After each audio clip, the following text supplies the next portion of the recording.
Drew, one of the wonderful things I thought I saw this week was the show of respect that you had, even at the weigh-ins. You guys took that moment to kind of pose for the pictures. I think a lot of guys come in here too much having to hate their opponent, but I love the respect that you guys showed throughout the whole rounds and everything. Can you speak to that, maybe a little bit about what that means to you to be able to be respectful in there with your opponent? I feel true martial artists don't need animosity to perform well. And so I have tremendous respect for everyone that steps in the cage, especially this kind of opponent who will just stand there and just perform. And like, it was just mad respect between both of us. And so we're going to perform our best, and we're going to go for the win, the knockout, or the performance, regardless of hatred. We don't need that.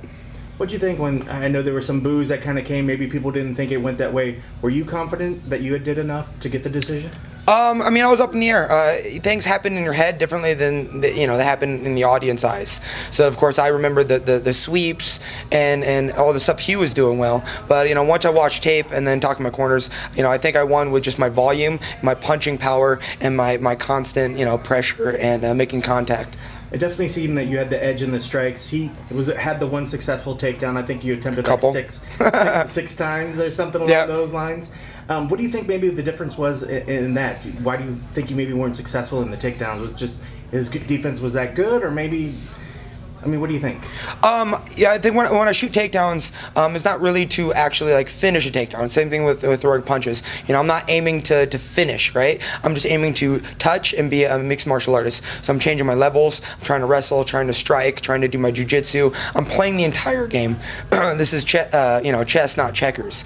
So when me taking my shot, throwing my jab, going for takedowns, coming back to my striking, I'm doing a complete martial arts versus just boxing or Muay Thai. And how'd you guys feel? Like in the second round, it looked like Frank was starting to maybe wear on him a little bit more, the cardio or the tiredness. Did you see that in him, and maybe feel that if you kept pushing through, that would get you the victory? Oh yeah, definitely. I saw it in his eyes that he was fading, he was getting tired. But man, he's a game opponent, so regardless of his conditioning, he's still willing to stand there and trade. So that first round, we both were just going at it. I saw him wither, so I started to try to touch him up a lot more. And in the third round, I was getting tired as well.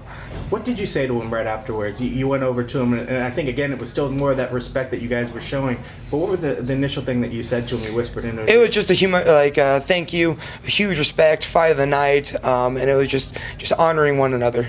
What was the game plan coming in for him? Motion, changing up. This guy's going to stand and trade with me.